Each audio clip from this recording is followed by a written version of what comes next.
Hi, everybody. This is Jodi Grunwald with Today's the Day Changemakers. And I am so excited to have Toni Pergolin here, who is the president and CEO of Bancroft. I'm going to read a little bit about her because she is just a phenomenal woman doing amazing things. So Toni is a strategic leader with acute financial acumen who has successfully grown companies organically and through mergers and acquisitions.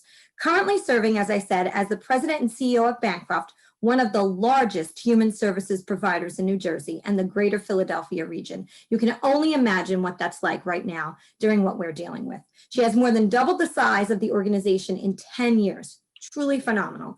She has won some major awards, and I don't want to not tell everybody some of these awards. I won't mention all of them, but these are phenomenal awards. She was honored with the Women of Excellence in 2019, Business Excellence Award by SJ Magazine for her vision and business acumen. She has also received the Campbell Soup Extraordinary Leadership and was awarded the first Corporate Business Award by Maria's Women United. She has been recognized for her leadership in many publications, including Smart CEO Magazine, Philadelphia Business Journal, and Southern New Jersey Business People. And that's just to name a few. And to top all of that off, as if that wasn't enough, she also launched her book. I believe it was January 2020, Toni, is that right? Yes, yes. So welcome, Toni. I'm so thrilled to be here with you. Thank you. I'm honored to be a part of this. I love the concept. I love the name. It sounds like a great. I can't wait to be, a regular follower. Oh, thank you so much. I appreciate that. And Toni and I met as a consultant. I'm a consultant for a statewide organization here in New Jersey, the NJBIA, and I launched the not-for-profit statewide council for the organization. And we were having weekly calls at one point when the pandemic started with just people who are in the nonprofit industry or for-profit industry that could share great resources, tips, and tools with our following. And Toni was one of our speakers, and you had a ton of people come on because they hear from you. Toni, I can't imagine what it's like right now running an organization. I believe you have about 2,000 employees, is that right? 3,000 employees and Wow. 2,000 individuals that we serve. Oh my gosh. So I don't even know where to begin with that, but tell me or tell everybody here who's watching, what that's like during such a difficult time. So I'll start a little bit about Bancroft, just so everybody can understand a little bit about the population that we serve. So the organization is 135 years old. So it's been around for a very, very long time. And we were started with a school teacher, back in 1883, which I am still just so honored to be, leading her organization. But she was a school teacher. She saw that one student wasn't learning at the same pace as the other children. But she also realized that if she changed her approach in teaching her, that she too could learn and grow like all the other kids. And so here we are today, 135 years later, with, started with one pupil. Today we have 2,000. And the individuals that we serve are children and adults with autism, intellectual and developmental disabilities, and brain injuries. So, as everybody knows, the kids born on the autism spectrum today grows and grows and grows every year. And so organizations like Bancroft are becoming more and more important to communities because these families can only, get so far with these children before they, really are not safe in many cases in their home environment, in their school environment. And a lot of the people that come to Bancroft have behavior challenges. So most of them are nonverbal. So, they don't know really how to communicate other than being destructive, quite honestly, and they're self-injurious and they're injurious to their families. And so if you could think about, as a family member, to get to a point where you realize you can't really take care of your own child. It's hard. It's really, really hard. But these parents, of course, are so critically grateful for a place like Bancroft. And so we have 3 schools and we have 250 group homes. And these group homes are 24/7. So we have staff that, are there around the clock. And we have day programs that really focus on teaching the individuals we serve life skills and work skills. And our ultimate goal is to get everybody out working in the community, engaged in the community like everybody else. Our tagline is one world for everyone. And Right. we truly believe that. I mean, we think it's, it's their right to be a part of our community as everybody else. So with that kind of background, we went into this pandemic back in March and, had to close all our schools down, close all of our day programs down, which meant that we had about 1,000 individuals in the group homes. And, they were on lockdown. And it was so hard, as you can imagine. So staff, we're asking these, frontline workers to leave their families and come to us, which they were very, very scared about. Of course. And, did not allow, family members of the individual we serve come visit, which was very, very difficult for them. And I mean, it was truly a challenge, but, and at the same time, while we're focused on keeping everybody safe, both staff and the individuals we serve, we had to keep the business moving forward because we need to make sure that we continue to operate, we continue to bill, we continue to have cash flow, right? So it was I really saw these last 10 months as really a dual kind of priorities as keeping everybody safe and making sure we keep the business running. So it's been a challenge for sure. I have to say, I'm just amazed at our staff and how they've been able to step up and come in every day. I mean, you can't do this job if you're not truly passionate about the individuals we serve. And it was really so uplifting to see it. Of course, we did have some cases, but I felt we had low incident rates, and I'm happy to say everybody was able to, recover and get through it, which was great. And so, I think just like the rest of the world, I mean, we're struggling with, people are tired of it, they're like the fatigue, they want to go out, they want to start living life again. And so it's been difficult. And, hopefully this vaccine is giving us all a promise that there's a light at the end of this tunnel. We can get back to a better life, right? I know. We all miss it so much. There's been a grieving process. I really truly believe because it's not a week or two or a month. I mean, we're heading into a year. If you think about it, we lost a year of what was normal, whatever normal is for each individual person. But what we're used to, all Yeah. years, it's tough, and it's tough. If we don't understand it, your population, Exactly. They really can't. yeah, they really can't understand it. And I can only imagine what your staff is going through trying to explain it and keep them, safe and well and mentally being able to function because of the fact that they're stuck and isolated. And that's really hard. That's really, It is. but Well, no, we've go ahead, had please. amazing support from the community. So our families and our, local communities, like in the beginning, everybody was making us masks, which we needed. So we have any color, any, design you want. But even more than that, they brought games and crafts and, different like activities for the individuals just to keep everybody engaged. Cause I think that is the hardest part. And it was really just amazing to see people. We did an emergency fund, and we had over 100 people that have never donated to us before donate because I think people really want to help, and you don't know how to help. And that kind of support was awesome for us. I mean, we were able to kind of keep things moving because of it. So it was nice to see the community step up. Yeah.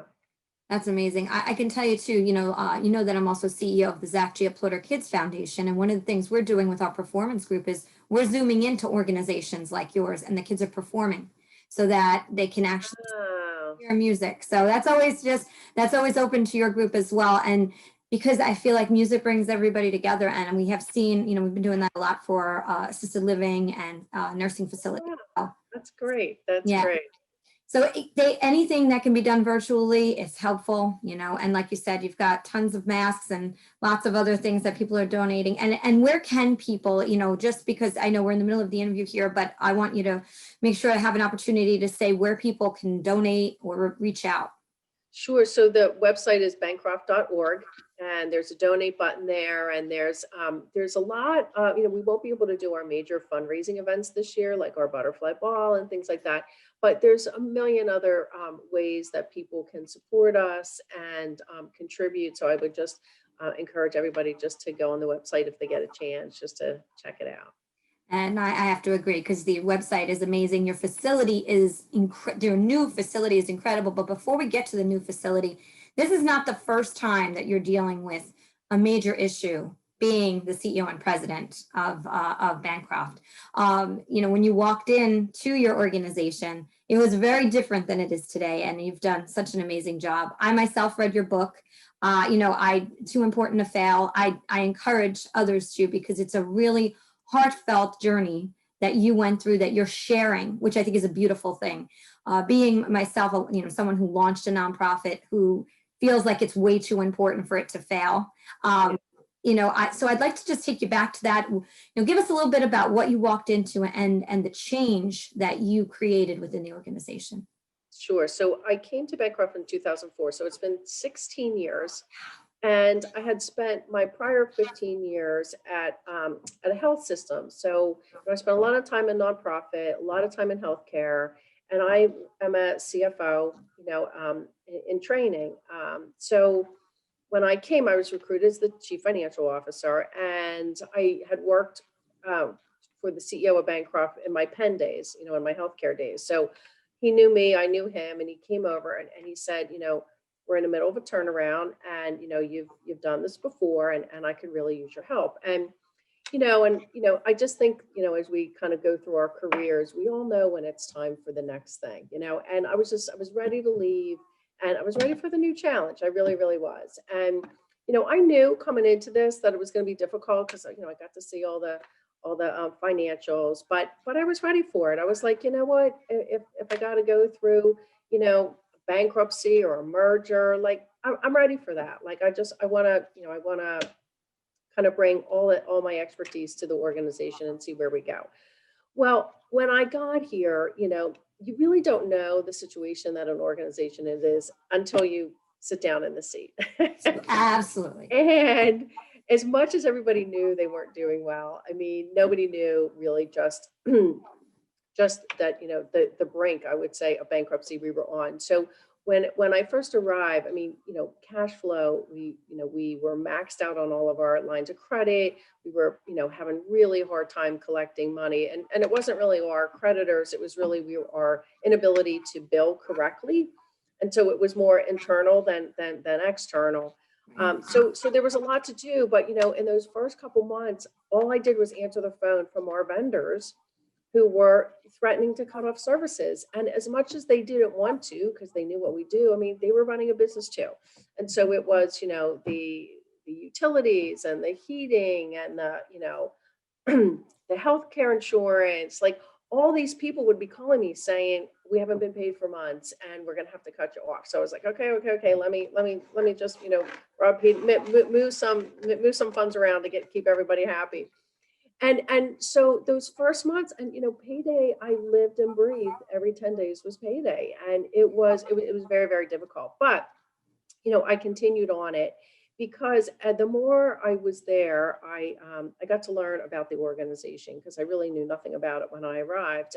And I started meeting families, and I started meeting the people we serve, and I started hearing stories, and it's always the stories that really grab you. And these families were telling me things like, their child was doing things that they were told their whole life they would never do, so they came to Bancroft, and now they can communicate to them.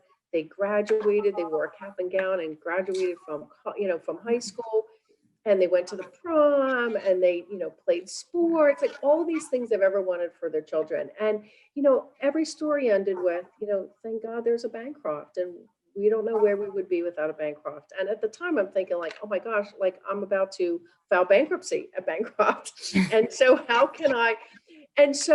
I was very, very fortunate, and, we really wouldn't be here today without a wonderful family member, board member, and philanthropist who believed in Bancroft, believed in the mission. He had a son here, And he just wanted everybody to get the same services that his son did. And so he made some very generous contributions. And he also gave me an interest-free loan so that I had time to really, make the important decisions about, leading a turnaround. And it's hard. I mean, we had to close some programs. We had to, we outsourced our billing function. We had to do a lot of tough stuff. But once everybody kind of knew that, like, if we did this tough stuff, we could be stabilized, Right. then I was, I was very pleased at how people really stepped up and said, whatever we need to do to keep Bancroft, strong. So it was an 18-month turnaround. We did go down the path of bankruptcy. We also looked at mergers because, we wanted to make sure we were looking at every option as possible.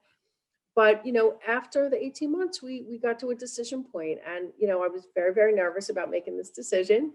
But of course, today I'm very glad we made it, that, we actually were going to be okay to stay independent. So it was without a doubt one of the most challenging 18 months of my career. And, it was draining. I had two sons. Well, I still have my two sons, but they were little. And, so it was that managing, life and, home and work. And, but, as long as you could kind of keep your focus on what your mission is, and the work you were doing, I think that's what really drove me. And so, it was 18 months and I was named CEO. We stabilized the company. And then we spent the next 10 years really building the company. So we grew revenue, very strong margin. I'm a big believer in no margin, no mission, because if you don't have a margin, you can't keep investing in your mission. And, after 10 years, we were able to build a very, very much needed new campus for our children. And it is, not only is it state of the art and current, but it is built specifically for the kids with autism. And when you put this population in a facility that's built for them, I mean, the things they can do are just beyond anything we could have ever done in the old facilities. So it was, it was a trek, and it was a long haul, but it was worth every minute of it. And, it's going to be 3 years in January that it's been open. So, and we're just, we're just seeing such incredible outcomes there. And even the individuals, I mean, because we were able to grow, capacity, we were able to, we see children from really across the country now. We have, Oregon and Colorado and Georgia, and it's just great to be able to offer our service that we know isn't really there that many programs like this across the country to so many individuals. So it's been very rewarding, even with all the struggles, it's been worth it along the way. It's your story and what you've done is amazing. And when I was reading the book and I read No Margin, No Mission, I grabbed my highlighter and said, you hear it, but you read it and it feels different sometimes. And I think that any nonprofit who is watching this should put that up somewhere for their team to see, right? It's really important, and you don't think about it like that, right? Because you're a nonprofit and you just don't look at it that way sometimes. But if there is no margin, you cannot continue to live your mission. Correct. And, if there's programs that are not generating a margin, then sometimes you have to make the hard decision to close them down so that your other programs can continue to thrive, and we had to make a lot of those big decisions, but I feel like we're here today because of that. Like, we had to get smaller before we could get bigger. And, and I think you're right. I think nonprofits, I remember when I came here, people would like pull me aside and say, I know you're talking about a margin, but, are we allowed to do that? Because like we're nonprofit. And I was like, oh yeah, we're allowed. Not only are we allowed, but we have to. Right. Because that's the only way that we'll be able to continue to invest. And I think it's something that people, in society don't really understand either. Because when I would tell people, like, oh, I'm a CEO of a nonprofit, they would be like, Oh, that's so nice. Oh my gosh, I know. I know. Right, like I'm running a lemonade Yes. stand. I'm like, no, no, no, no, no. Like this is real business. It's a real business. And so there's so much just misunderstanding about, I think, about how critical nonprofits are in the community. I mean, I feel, like your nonprofit, I mean, nonprofits start because there's a gap. I feel like there's something missing. And so Exactly. these nonprofits start, they're an incredible, important, critical part of our communities. And they have to be run like a business. Otherwise, they just won't be there anymore. Absolutely. And when you say that, I swear it's just like you're singing my tune, because when we first started the Zach G. Applaud Kids Foundation, I'll never forget, I went to a chamber meeting, and I had worked for national nonprofits before. So you say American Heart, American Lung, or, any of these larger ones, people are like, oh, you know what I mean? Like it's Yeah. got, it's got some weight. When I walked in and I said the Zach G. Applaud Kids Foundation, and we started the organization in my dad's name, that's so sweet. That's so nice. Meanwhile, I haven't slept in weeks. Exactly. The kids that are in our program, like they've lost parents to overdoses, and unbelievable stories for 7 and 8-year-old kids to have this outlet is tremendous. And you kind of want to take them, the person who says how sweet and cute it is, and actually show them your program, right? You just want to take them by the hand and show them your program. And that is, and I'm so glad you said that, because I think that a lot of us in nonprofit, we have to work that much harder to gain the respect of, we're not the pharma, we're not the Right. other big, Fortune 100 company where people, are putting stocks in, and there's that feeling of respect. So, thank you for bringing that up, because I Yeah, think it's true. And just to follow up on your point, it's so important. It's so critical if we can get people to come see what we do. Because when I could, people listen to me and they think like, wow, that's really awesome. And I'm like, well, but just come see, just come see.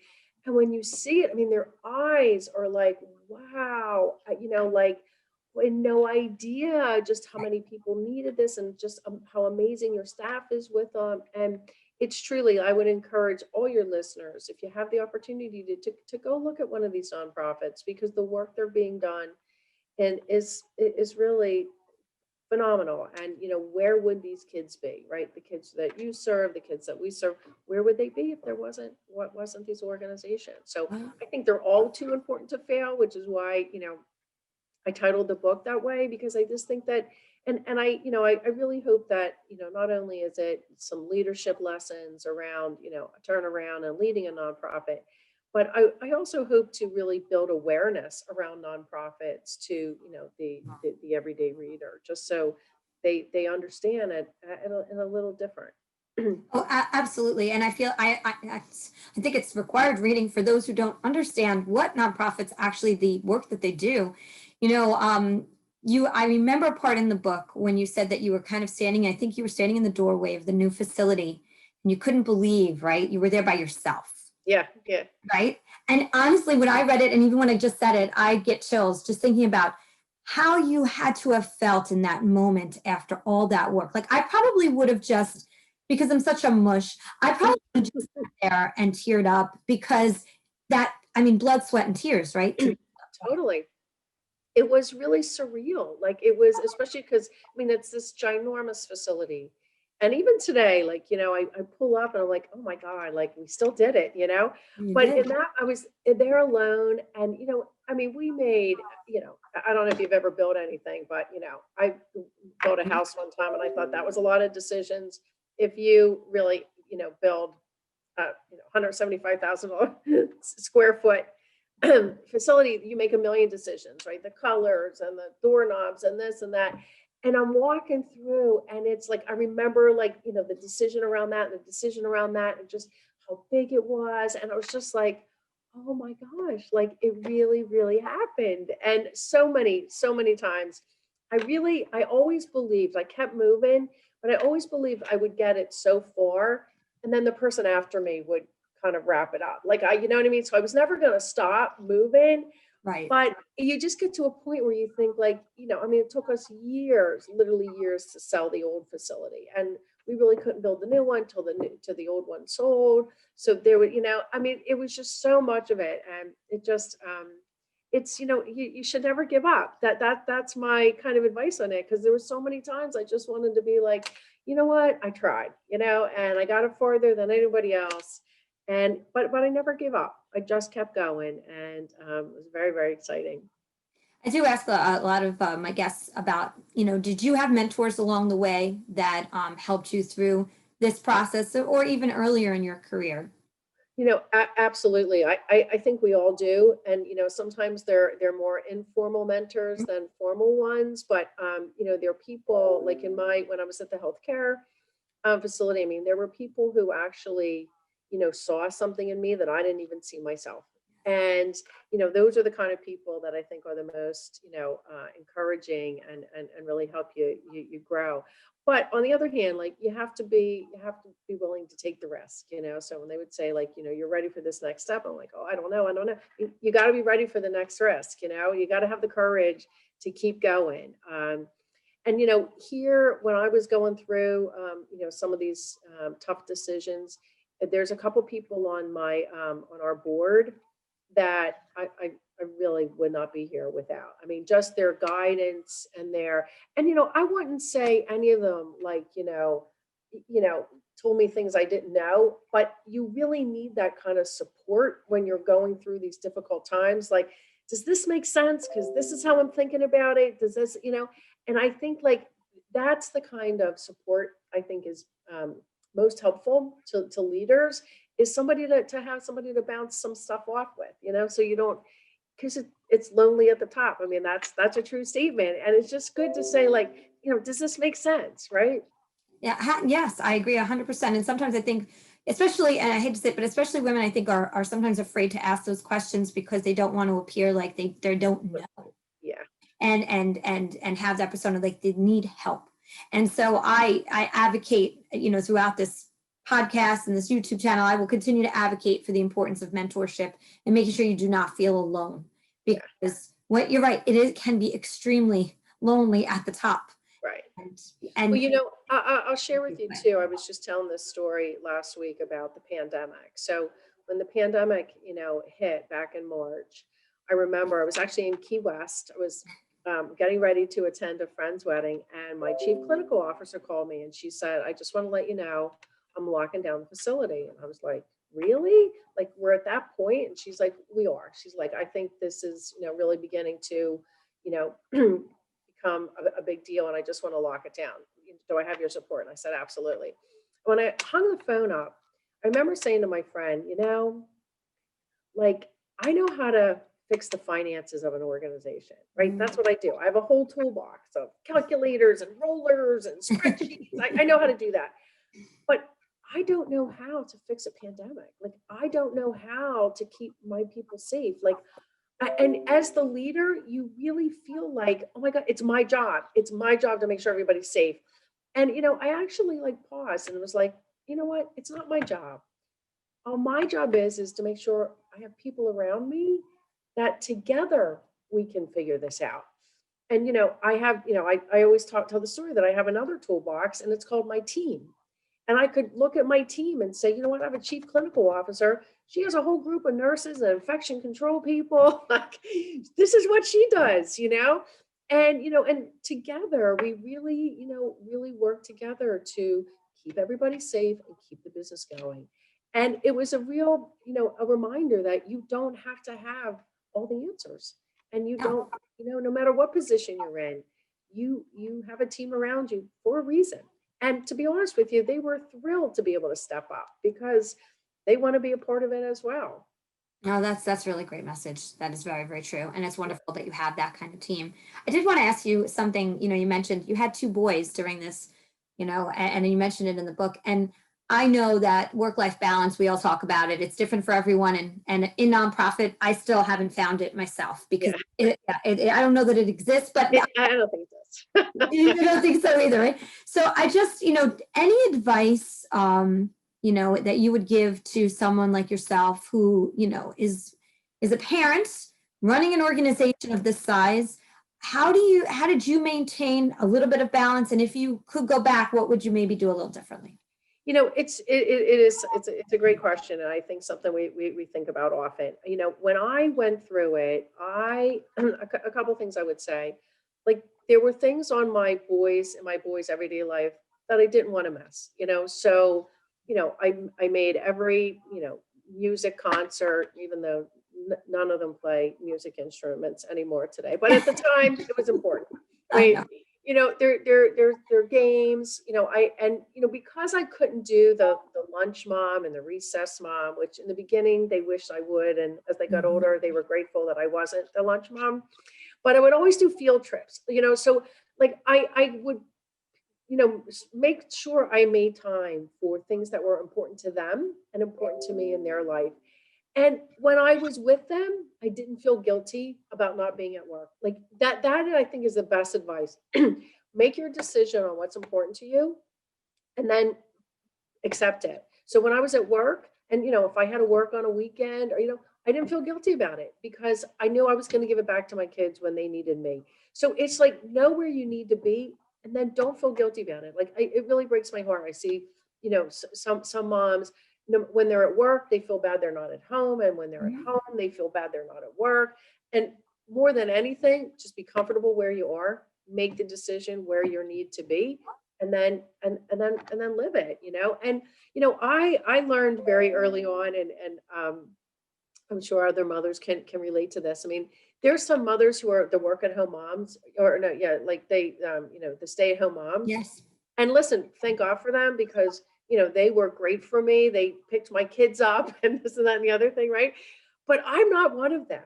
And I think it's okay, allow yourself to say, I wouldn't be fulfilled in a stay-at-home mom, and I always share this really funny story. So I always did the field trips, and I remember my younger son, he was like 4, and we were going to Dorney Park, and I was like, okay, this is gonna be my field trip. So I show up, and the teacher says, can you make sure you watch your son and Johnny too? Perfect. So I go up to this Johnny and I say, listen, I have a red jacket on. I'm Mrs. Pergolin. If you need anything, and he looked at me and he went, "Arf, arf." And I looked at my son. He said, "Johnny only speaks in barking, Mom." I was like, wow, this is why I work every day. This is why I work every day. It's okay to like to work. It really, really is. That's just my funny story. But there are times where, like I'm grateful for the stay-at-home moms because they were really an important part of my network. And I think that I was an important part of their network. So it's just, it's just making it work and being okay with wherever you are. I actually, when I stayed home for a very short time, I didn't have a lot of time, but I stayed home for a short time. And I have to say, it's a very tough job because even though when you're working, you're on, but you do have a couple of minutes here and there and you're driving and you're alone and you know what I'm saying? And you could go to the bathroom without somebody following you.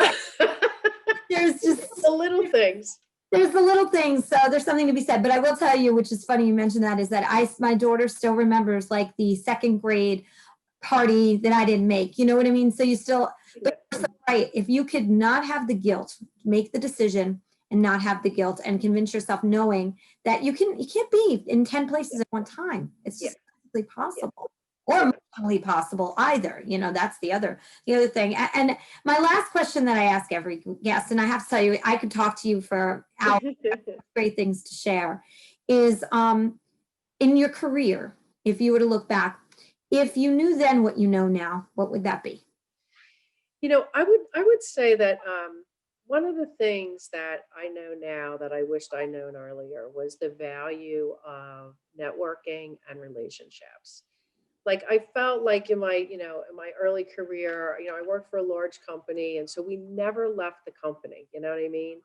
And when I got to Bancroft, I realized, I didn't know anybody in New Jersey because I live in Pennsylvania. So I had to start getting out. And I joined things like I joined boards and I joined the chamber and I joined different different groups. And it just opened my eyes to the value of these people, right? It comes back to you can't do it alone, right? So I became the face of Bancroft, which was so critical because people never heard of us and people never, and then once people meet you and they get to know you as a person, they want to be a part of you, and they want to help, and they want, and I wanted to help back. And, I feel like I was a little late to that party. And Mm. I would, I think that, I would have benefited it much earlier in my career if I would have really taken the time to really be out and network and really, begin to help people in a way that, we all have things to offer, every one of us. And when you can find somewhere that, that values what you have to the table, I can guarantee you they're going to want to help you back. And so, so I would say, the networking and value of relationships. I think just to add on to that, I think a lot of times, especially coming out, being new to, after you get out of school and you're new to the business world, the networking piece is harder for some because there are, you go into a room with, 50 people that you don't know, and Yeah. they're all crowded around in groups of 3. For whatever reason, there's like 3 plus. There's a circle and you can't get in, right? I know. You're like, Yeah, exactly. You cannot get. So I used to do trainings, and I still do, about don't ever close the circle because you're not inviting new people in. Make sure you That's great advice. have circle or a move, half move, whatever you want to call that, because you want to allow people to feel comfortable to come in, and especially those newer people who are, they're shy or they're just Yeah. new to the business world, and you may be able to be a mentor to them and Yep. not even know it. They could be the new person walking in the room. I can't wait till we could say walking in the room, To the room. Exactly. not zooming into the room. So it's just been incredible to have the opportunity to chat with you, and I hope you'll come back on and we'll get an update of how things are going. I would love to. I enjoyed it as well. Thank you so much, Jodi. Awesome. And I always end with, today is the day. You cannot go back to yesterday, and you do not yet own tomorrow. So what are you going to do today to take yourself that much closer to the goals that you have in your heart? Thank you so much, everybody, for watching. Reach out. If you have any questions for any of our change makers, please email me at jodi@todayisthedayliveit.com. And again, Toni, thanks for your time and all of the wonderful things that you're doing. Thank you, Jodi. Have a great day. Bye, everybody.